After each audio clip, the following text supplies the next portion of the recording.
네. 오늘 4일째 이 아침, 저 개인적으로는 보통 이 특별 새벽 기도회 때 목요일이 가장 피곤하더라고요. 가장 힘든 것 같아요. 근데 이제 목요일만 지나면 힘이 나요. 이제 이 끝이 보이니까. 자, 4일 동안 우리 완주하신 분 한번 이렇게 손을 한번 들어보시는데요. 너무 크게 들면 자랑하는 것 같으니까 살짝 저만 보이게 가슴 위로 살짝. 아, 네, 감사합니다. 네, 네, 끝까지 완주하시고요. 또 오늘 처음 나오신 분들 원래 나중된 자가 먼저 되는 거예요. 걱정하지 마십시오. 하나님의 은혜는 뭐 그렇게 꼭 순서대로 가는 건 아닙니다. 자, 오늘 말씀의 제목은 여호와의 말씀이 그 물을 고쳤으니라는 제목으로 이 아침에 함께 은혜를 나눴으면 좋겠습니다. 예전 제가 신문에서 읽은 기사인데요. 가수 팝의 여왕이었던 휘트니 휴스턴이라는 이 가수의 기사를 읽은 적이 있습니다. 여러분들 휘트니 휴스턴 다 아시죠?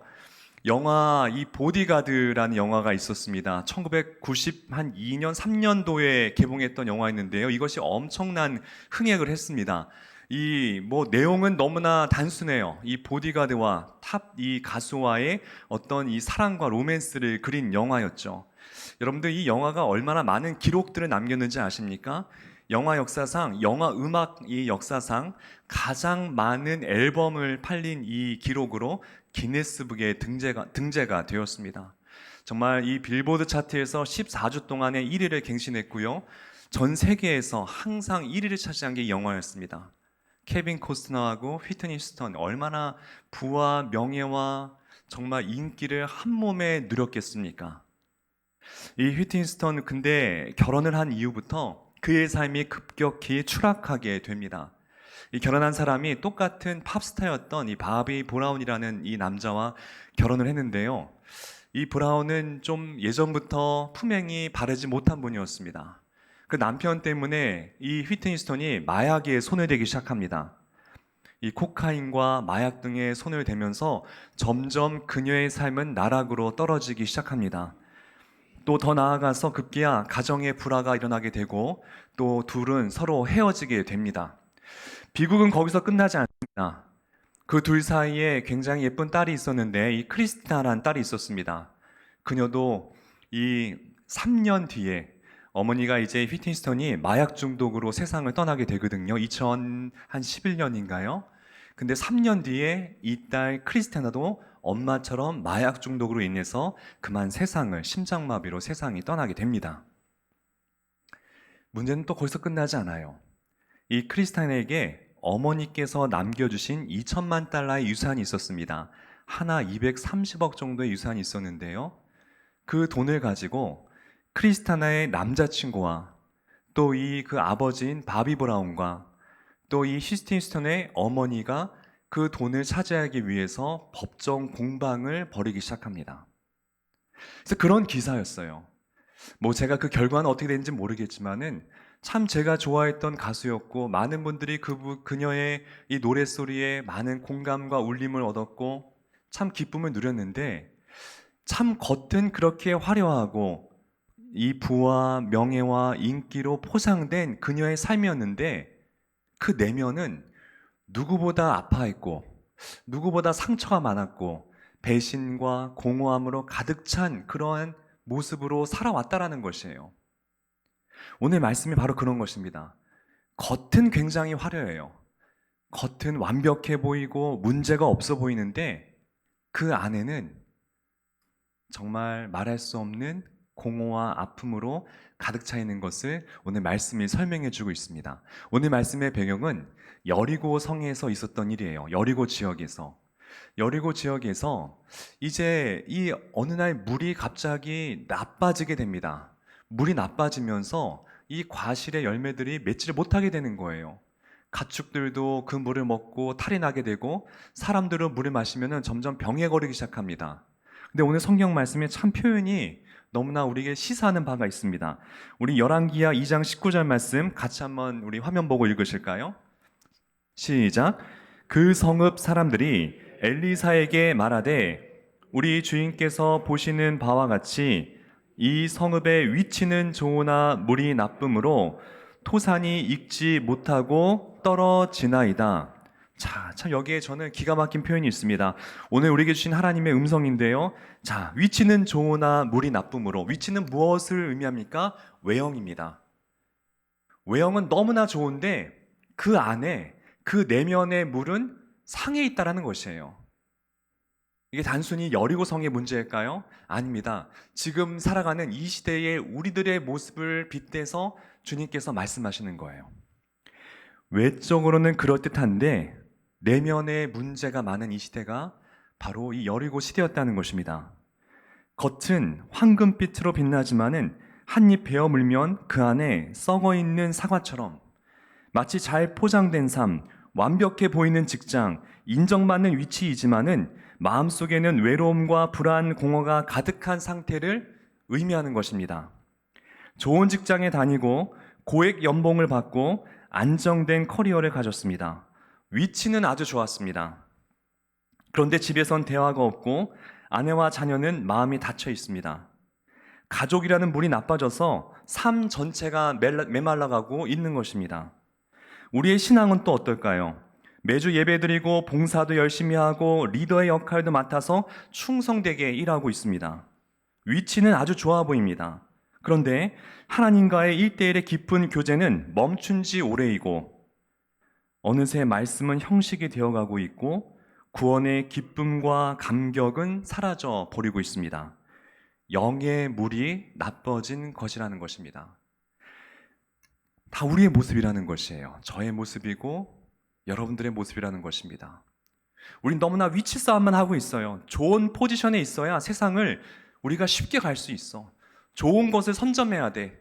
그래야 한 발 앞자고 먼저 가야, 빨리 출발해야 먼저 결승점에 도달할 수 있어. 우리는 위치에만 집착하며 살아온 저희들의 모습이었어요. 근데 주님 말씀하십니다. 아니다. 위치보다 더 중요한 것은 너 안에 흐르고 있는 영의 물이야. 그 물이 깨끗하지 아니하게 되면은 겉으로 포장된 아무리 화려한 부와 명예와 인기는 한낱 물거품에 불과한 것이야 라고 이 말씀을 우리에게 주신다라는 것이죠. 자, 그래서 하나님께서 이 여리고성의 물을 고치시는 이제 방법이 등장하는데요.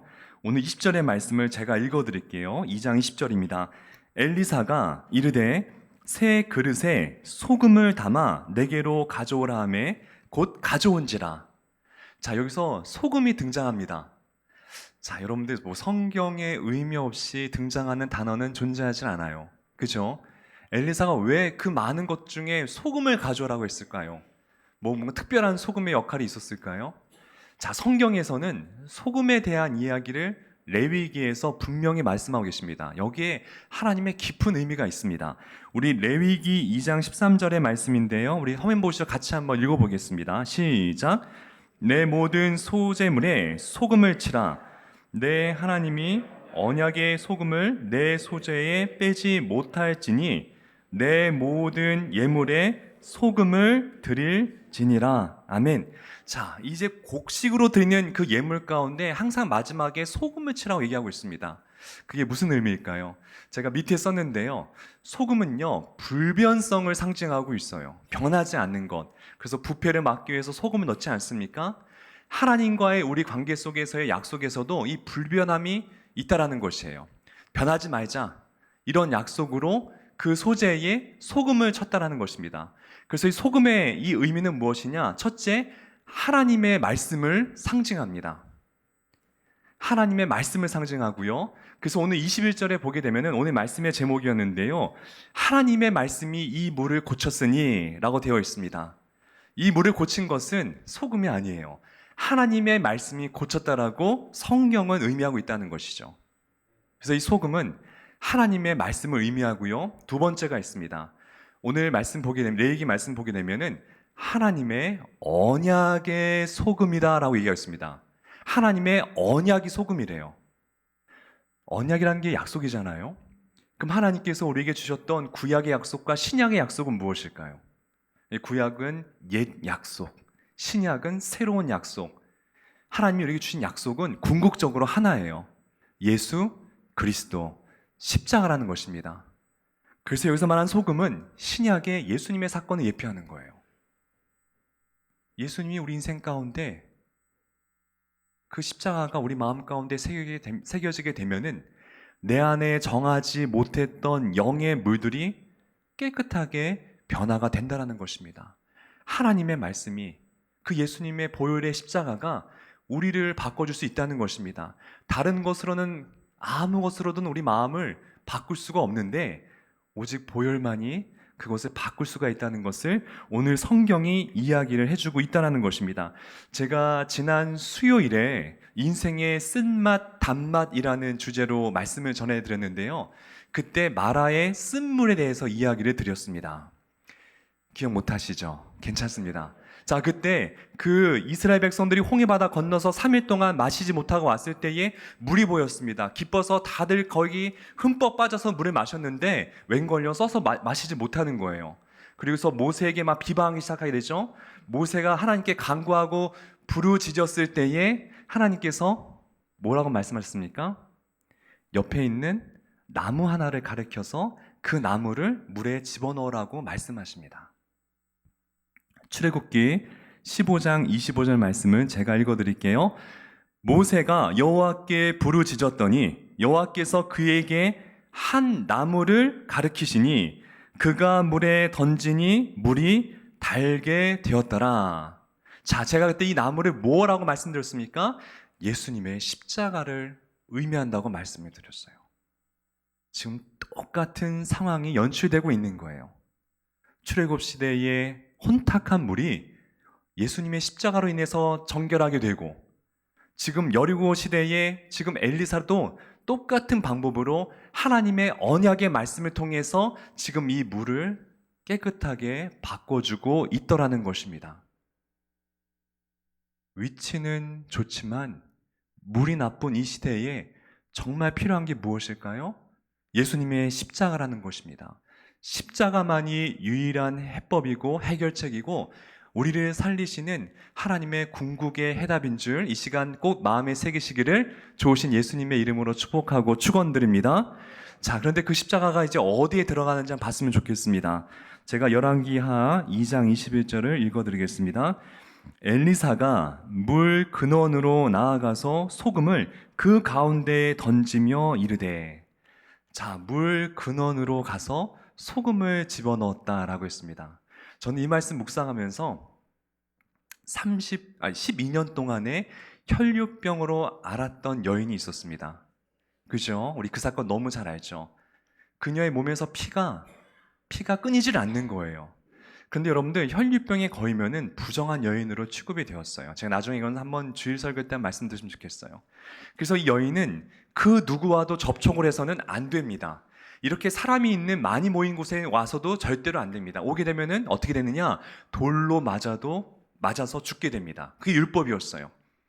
근데 그녀가 그 마을에 예수님이 오신다는 소문을 듣게 됩니다. 그리고 목숨을 걸게 돼요. 그리고 예수님을 찾아가는데 이 정말 부끄러워서 그리고 무서워서 예수님의 고쳐달라는 말을 할 용기는 없었습니다. 그래서 사람들이 너무나 많았어요. 그때 여인이 어떻게 합니까?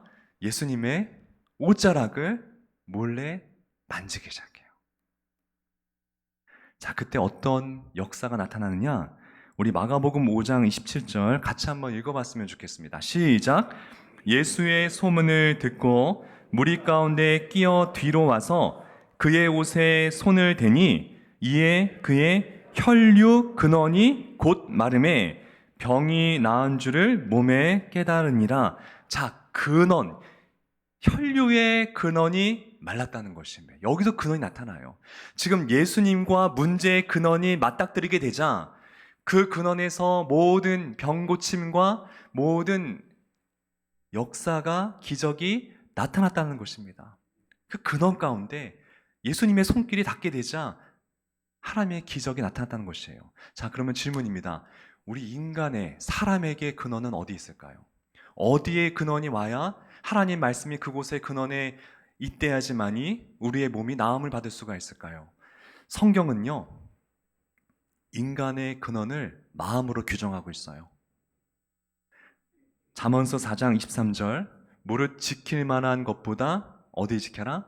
내 마음을 지켜라. 그 다음에 뭐라고 써 있습니까? 생명의 근원이 이에서 남이니라.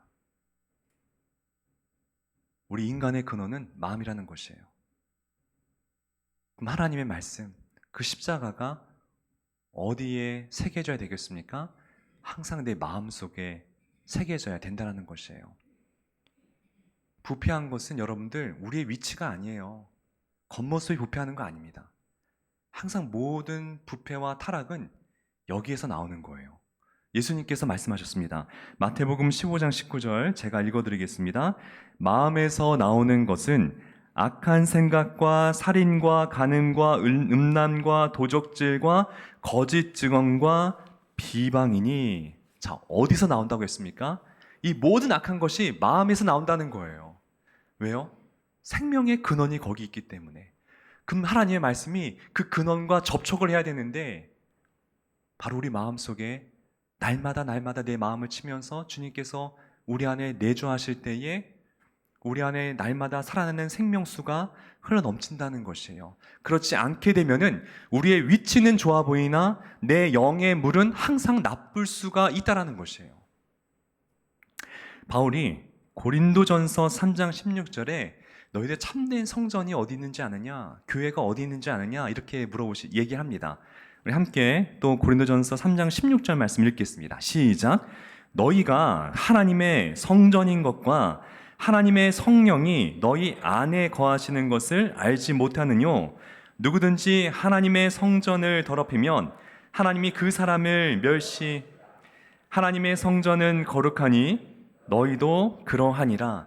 참된 성전은 물론 우리 거룩한 이 성전도 예배당이지만은 진짜 그 1차적인 주님께서 말씀하시는 성전은 우리 안에 있다는 것입니다. 그래서 우리 안이 깨끗하고 우리 안이 거룩하고 내 안에 깨끗한 물이 흘러갈 때지만이 성령께서 내 안에 내주할 수 있다는 것이에요. 아무리 내 위치가 좋아도 내 안에 물이 깨끗하지 못하게 되면은 그 속에는 성령께서 거할 수가 없다라는 것입니다. 그래서 여러분들 성경 속에서 땅이라는 단어가 나올 때에는 그것이 마음을 비유할 때가 굉장히 많이 있어요.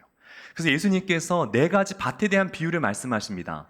돌짝밭, 길가밭, 가시떨기밭, 그리고 마지막에 옥토와 같은 이 말씀을 하세요.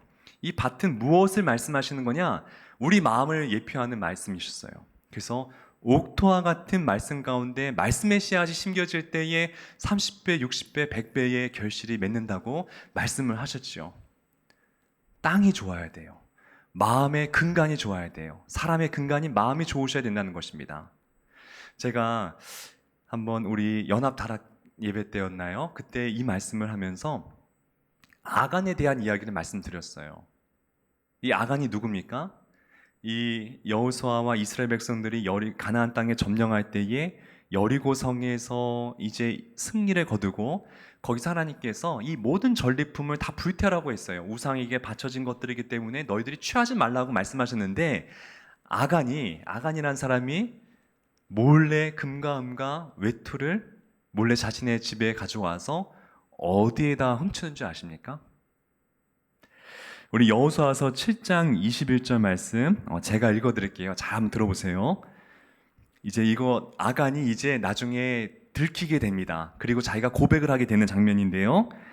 내가 노력한 물건 중에 시날산의 아름다운 외투 한 벌과 은 200세겔과 50세겔 중에 금덩이 하나를 보고 탐내어 취하였나이다. 보소서 이제 그 물건들은 내 장막 가운데 어디에 감췄습니까? 땅 속에 감추었는데 은은 그 밑에 있나이다. 자, 물론 아간이 감춘 것은 장막 밑에 정말 이 물리적인 정말 공간적인 땅 밑을 의미하고 있지만 전 이걸 읽었을 때에 첫 번째 그 땅은 아간의 마음으로 저는 해석을 했습니다. 아간의 마음속에 무엇이 있었느냐? 전쟁 후에 하나님께 주신 그런 승리의 영광에 바라보지 아니하고 오히려 그 전리품에 금과 은과 시날산의 외투를 그 마음속에 담아두고 있었다는 것이에요. 위치는 좋았지만 승리라는 위치를 갖고 있었지만 그 마음속에는 물이 깨끗하지 못했다라는 것입니다. 그럼 우리 이제는 답을 알고 있어요. 우리 날마다 무엇을 해야 될까요? 우리 마음에 이 마음밭을 날마다 기경하면서 하나님 말씀으로 날마다 새롭게 하는 그 작업을 게을리해서는 안 된다라는 것이에요. 우리가 얼마만큼 예수님을 믿어왔든지, 내가 교회를 얼마만큼 다녀왔든지, 내가 목사이고 어떤 직분을 받아왔는지 하나님 앞엔 그것은 하나도 중요하지 않습니다. 어제 화려했던 그 믿음이 오늘의 내 믿음을 그대로 이어주는 것은 절대로 아니라는 것이죠. 우린 날마다 죽어야 되고, 영혼이 죽어야 되고, 자아가 죽어야 되고, 날마다 하나님 앞에 거룩한 삶의 모습으로, 정말 처절한 모습으로 하나님께 은혜를 사모하는 그러한 간절함이 있어야지만이 하나님께서 그 은혜를 연장시켜 주시고 이어가게 하시고, 끝까지 우리가 타락하지 않고 낙오하지 않고 하나님의 십자가의 면류관을 받을 때까지 승리하게 될 줄 꼭 믿으시기를 바랍니다. 여러분들, 옥토와 같은 밥은 어떤 밭인지 아십니까? 날마다 하나님 말씀으로 기경한 밭을 의미하는 거예요. 날마다 갈아엎은 밭이었어요. 그래야지만이 땅이 옥토와 같이 될 수가 있다라는 것입니다. 우리 같이 마지막으로 호세아서도 그 말씀하고 있는 거예요. 마지막으로 호세아서 10장 12절 말씀을 읽겠습니다. 시작. 너희가 자기를 위하여 공의를 심고 인애를 거두라. 너희 묵은 땅을 기경하라. 지금이 곧 여호와를 찾을 때니 마침내 여호와께서 오사 공의를 비처럼 너희에게 내리시리라. 아멘. 사랑하는 신함의 교우 여러분, 우리 인생이 좋은 위치에 있는데 만약에 기쁨이 없고 열매가 없고 평안이 없다면 그것은 물의 문제일 수 있습니다. 오늘 예배가 우리 인생의 마음 근원에 하나님의 말씀과 예수님의 십자가가 임하셔서 상한 마음을 치유하게 되고 다시 생명의 물이 흘러서 거룩한 성령의 열매가 맺히시기를 좋으신 예수님의 이름으로 축복하고 축원드립니다. 아멘.